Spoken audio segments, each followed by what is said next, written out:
আসসালামু আলাইকুম প্রিয় দর্শক, সারা দুনিয়া এখন কিন্তু একটা আতঙ্কের মধ্যে রয়েছে। দুনিয়ায় পরিস্থিতি কোনোভাবে এটাকে আপনি স্বাভাবিক বলতে পারবেন না। মানুষের মধ্যে আতঙ্ক, তাহলে কি তৃতীয় বিশ্বযুদ্ধ শুরু হয়ে যাবে? মানে হঠাৎ করেই যুক্তরাষ্ট্র এবং ইসরায়েল এই দুটো দেশ মিলে পরিকল্পনা করে যেভাবে ইরানের উপর অতর্কিত আক্রমণ তারা শুরু করেছে, এই পরিস্থিতি কিন্তু সারা দুনিয়াকে প্রভাবিত করা অলরেডি শুরু করে দিয়েছে। অনেক জায়গায় তেলের দাম বেড়ে গেছে, অনেক জায়গায় বিমান চলাচল তো প্রায় অর্ধেক বিমান চলাচল বন্ধ। সারা দুনিয়াতে কোথাও কেউ যেতে পারছে না। মধ্যপ্রাচ্যের সঙ্গে আমাদের দেশে বিমান চলাচল প্রায় বন্ধ, দুই একটা জায়গা ছাড়া। এবং কে যে নিরাপদ থাকবে, কে যে নিরাপদ থাকবে না, সেটাও বোঝা যাচ্ছে না। প্রবাসী বাংলাদেশিদের বেশ কয়েকজন, যারা নাকি আপনার সংযুক্ত আরব আমিরাতে ছিলেন, অথবা যারা কাতারে ছিলেন, এরকম বাহরাইনে ছিলেন, এরকম অনেক বাংলাদেশিও মারা গেছে। মানে যুদ্ধটা এখন আর এক জায়গায় থেমে নেই। এই পুরো ঘটনার পেছনে মূল কারিগর কে? কাকে আপনি ভিলেন হিসেবে চিহ্নিত করতে পারেন? এইটা চিহ্নিত করতে কোনো কষ্ট করতে হয় না। Villain Donald Trump, villain Benjamin Netanyahu, যিনি নাকি ইসরায়েলের প্রধানমন্ত্রী। এরা হলেন গিয়ে মূল ভিলেন। এরা এই যুদ্ধটা শুরু করেছে, এবং সেই যুদ্ধ এখানে শুরু করা না, এবং এই যুদ্ধের মাধ্যমে তারা এরই মধ্যে অতর্কিত যে আক্রমণটা করা হয়েছে গত 28 ফেব্রুয়ারি, সেই ঘটনায় কিন্তু অলরেডি মানে ইরানের যিনি ধর্মীয় নেতা আয়াতুল্লাহ আলী খামেনি, তিনি কিন্তু নিহত হয়েছেন। আপনি একটা জিনিস ভাবেন, একটা স্বাধীন সার্বভৌম দেশ, সেই দেশে যিনি প্রধান, সরকার প্রধান অথবা যিনি ধর্মীয় প্রধান, মানে মূল যে লোকটা পুরো দেশকে যে পরিচালনা করতেছেন, তাকে আপনি বিদেশ থেকে, অন্য একটা দেশ থেকে এসে মানে আপনার আক্রমণ করে তাকে মেরে ফেলবেন, এটা পৃথিবীর কোনো সভ্য রাষ্ট্র, কোনো সভ্যতা এটাকে গ্রহণ করতে পারে? কিন্তু এখন কিন্তু তাই হচ্ছে। মানে সভ্যতা যেন নতুন করে লেখা হচ্ছে, যে কোনটা সভ্যতা কোনটা সভ্যতা না। ভেবে দেখুন একবার, এই যুদ্ধে এরই মধ্যে যুক্তরাজ্য, ব্রিটেন, যা নাকি পৃথিবীতে প্রথম সভ্যতার কথা সারা দুনিয়ায় বলে বেড়ায়, তারা কিন্তু অলরেডি যুক্তরাষ্ট্রের সঙ্গে যুক্ত হয়ে গেছে। তারা যুক্তরাষ্ট্রকে সাহায্য করবে। মানে যিনি আক্রমণকারী, কোনো রকম প্রভোকেশন ছাড়া, কোনো ধরনের উস্কানি ছাড়াই যারা অন্য একটা দেশে আক্রমণ করে, সেই দেশের প্রেসিডেন্টকে অথবা সেই দেশের মূল যে সরকার প্রধান, যার কথা অনুযায়ী দেশ চলে, তাকে আপনি হত্যা করেন এবং বুক ফুরিয়ে সেটা আবার ঘোষণা করেন, তাকে এখন ব্রিটেন সাপোর্ট করছে। তো দুদিন পরে দেখবেন এরাই আবার আমাকে আপনাকে আসবে, জ্ঞান দিতে আসবে, সভ্যতা শেখাতে আসবে। বলবে যে সভ্যতা কাকে বলে, সিভিলাইজেশন কাকে বলে, আমাদের শেখাবে তারা। মানে কোথায় আপনি মানুষের নৈতিকতা, মানুষের মানবিকতা কোথায় আছে? যুক্তরাষ্ট্রকে আপনি যদি দুর্বৃত্ত বলেন, যে একটা দুর্বৃত্ত রাষ্ট্র, তাও কম বলা হবে। ওদের যে মন মানসিকতা, কয়েকদিন আগে দেখলাম ভেনেজুয়েলার প্রেসিডেন্টকে তার বেডরুম থেকে তুলে নিয়ে গেল যুক্তরাষ্ট্র, তার নাকি বিচার করবে। ভাবেন একবার, কার বিচার কে করে? অন্যের অনেক সমস্যা থাকতে পারে, পৃথিবীর কোন রাষ্ট্রের সমস্যা নেই বলুন?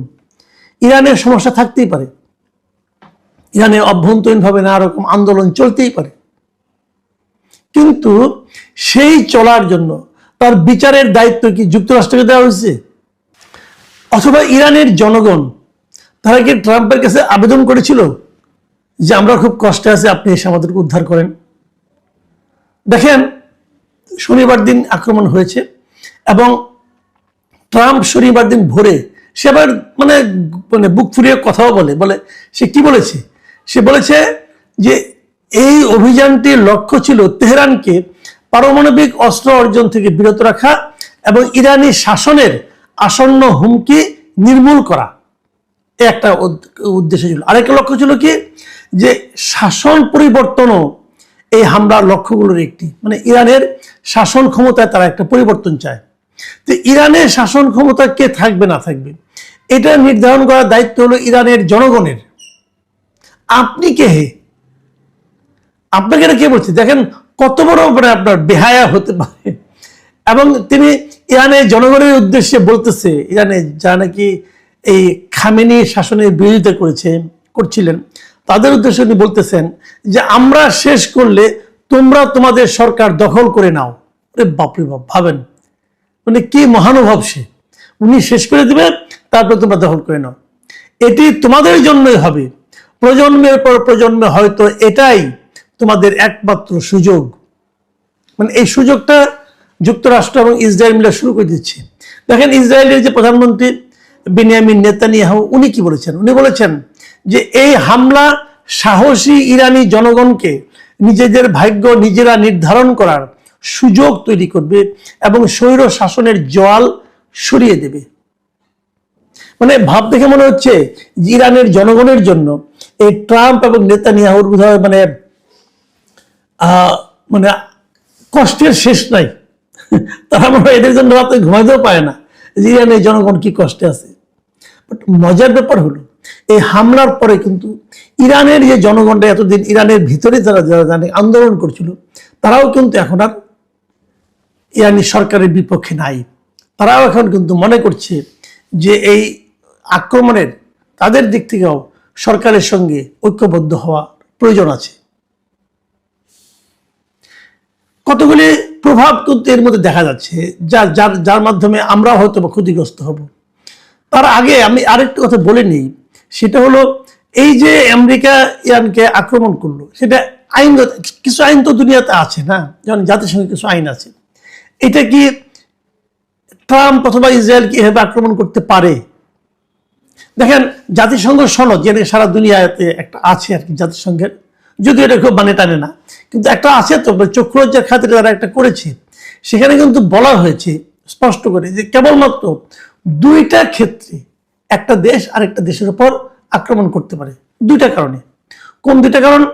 এক নম্বর কারণ হলো যদি জাতিসংঘের নিরাপত্তা পরিষদ আপনাকে আক্রমণ করার জন্য অনুমতি দেয়, যেটা সাধারণত কখনোই দেওয়া হয় না।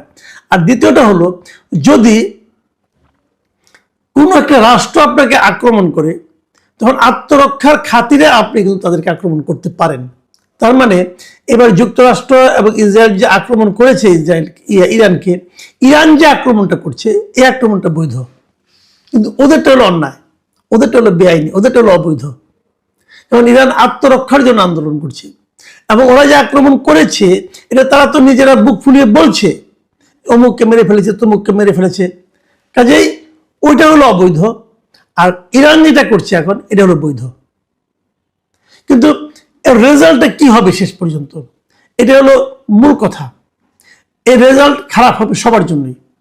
যেমন ধরেন সারা দুনিয়াতে যে তেল যেটা আসে, তেলের সরবরাহ আসে, হরমুজ প্রণালী নামে একটা প্রণালী, মানে একটা সমুদ্রের একটা চিকন একটা শর্টকাট রাস্তা যেটাকে আমরা বলি, সে একটা শর্টকাট রাস্তা আছে, যে রাস্তা দিয়ে আসলে পরে মানে তাদের কয়েকদিন প্রায় মানে আপনার মানে পথটা অনেক ছোট হয়ে যায়। ছোট হয়ে গেলে পরে জাহাজের মানে খরচ কমে যায়, এবং তেল নিয়ে আসলে পরে অনেক খরচ কমে যায়। এমন যে ধরেন আপনার উদাহরণ দিয়ে বলি, এখন যেমন তেলের ব্যারেল আছে $80 ধরা যাক, যদি হরমুজ প্রণালীকে অ্যাভয়েড করে যদি ঘুর পথে আসে, তাহলে সেটার দাম বেড়ে হয়ে যাবে প্রায় $120, $130 মতো। তার মানে 50% দাম বেড়ে যাবে। কিন্তু এই হরমুজ প্রণালীটা ইরানের মানে সমুদ্র সীমার মধ্যে পড়েছে, এবং ইরান সেটাকে অলরেডি ক্লোজ করে দিয়েছে এই যুদ্ধ শুরু হওয়ার পর। এখন বন্ধ করে দেওয়ার কারণে কি হচ্ছে, তেলের দামের উপর প্রভাব পড়বে, তেল সরবরাহের বিঘ্ন ঘটবে। সারা দুনিয়ায় যে তেলগুলো আসে সেগুলো আমাদের দেশেও আমরাও সেই ঝামেলা পড়ব। ইরান কিন্তু এরই মধ্যে তাদের পাল্টা আক্রমণ চালু রেখেছে। ইরানের কাছ থেকে যারা তেল নেয় তারাও যে ইরানকে খুব একটা প্রকাশ্যে সহায়তা করছে তাও না। যেমন চীন তেল নেয়, ভারত নেয়, এরা খুব একটা সাহায্য করছে বলে মনে হচ্ছে না এখন পর্যন্ত। কিন্তু আগামী দিনগুলিতে কি হবে? কিন্তু ইরানের স্ট্র্যাটেজিটা, ইরান যে পাল্টা আক্রমণ করছে, ইরানের স্ট্র্যাটেজিটা বড় পিকুলিয়ার, মানে একটু নতুন ধরনের আক্রমণ তারা করছে। তারা বলছে আমেরিকা তো অনেক দূরে, কিন্তু আমেরিকার যে ঘাঁটিগুলো তার আশপাশের দেশে আছে, যেমন ইউএই, সংযুক্ত আরব আমিরাত, অথবা বাহরাইন, অথবা কাতার যে দেশগুলোতে আছে, ওমান, তারা কিন্তু এই সমস্ত দেশে যে ঘাঁটিগুলো আছে, বেসগুলো আছে আমেরিকার, তারা সেগুলোতে অ্যাটাক করেছে। এবং ভেরি ইন্টারেস্টিং, এই দেশগুলো কিন্তু আসলে যদিও তারা মুসলিম দেশ, তারা কিন্তু ইরানের সঙ্গে যে খুব একটা সম্পর্কিত, ইরানকে যে খুব হেল্প করে কখনো এর আগের বিরোধগুলোতে তা নয়, তারা বরং আমেরিকার পক্ষে। মানে মুসলিম বিশ্বের অনৈক্যকে কেন্দ্র করে, অনৈক্যকে পুঁজি করে যা যা করা দরকার ইসরায়েল এবং আমেরিকা এখন তাই তাই করছে। এখন এই যুদ্ধ কয়দিন চলবে? এই যুদ্ধে কি ইরানের শাসন, বর্তমানে যে শাসন ক্ষমতা, ইসলামিক যে এইগুলো আছে, মানে শাসন ব্যবস্থা, এটা কি চেঞ্জ হয়ে যাবে? আমার কিন্তু তো মনে হয় না। কারণ তাদের সর্বোচ্চ নেতার মৃত্যুর পরেও তারা কিন্তু মানে ভেঙে পড়েনি, তাদের শাসন ব্যবস্থায় কোনো ধরনের চিট ধরেছে বলে মনে হয় না।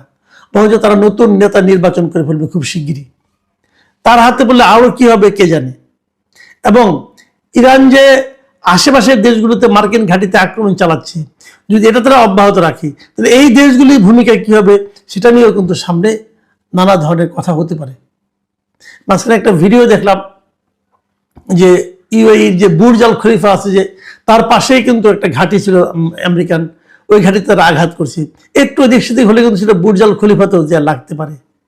এই যে 5 স্টার হোটেলগুলো ধ্বংস করে দেওয়া হচ্ছে, এখন তো মানুষের মধ্যে একটা আতঙ্ক তৈরি হয়েছে। কিন্তু শেষ পর্যন্ত কোথায় যে দাঁড়াবে, ইরান কতদিন টিকতে পারবে, অথবা ইরান যদি খুব বেশি একটা চাপের মুখে পড়ে তাহলে তারা পাল্টা হামলাতে আর কোথায় কোথায় হামলা করতে পারে, এসব নিয়ে আলোচনা হচ্ছে।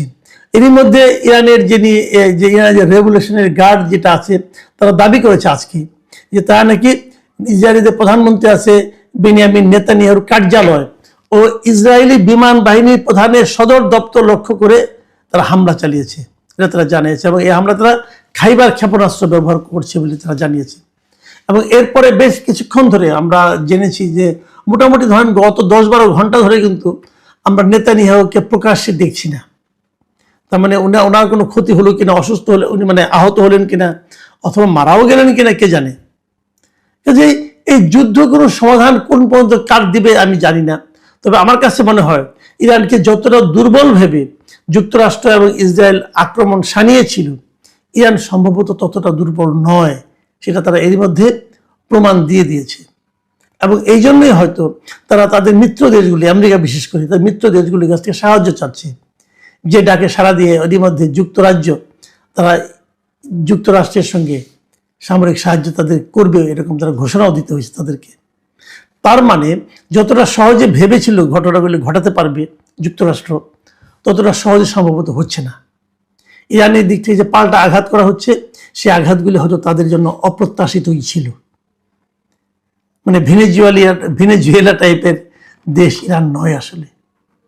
প্রিয় দর্শক, সামনের দিনগুলিতে আমাদেরকে অপেক্ষা করতে হবে কি ঘটে সেই যুদ্ধে এবং কি পরিণতি আমাদের জন্য আসে সেগুলো দেখার জন্য। আপনারা ভালো থাকবেন। এখন এই পর্যন্তই। আল্লাহ হাফেজ।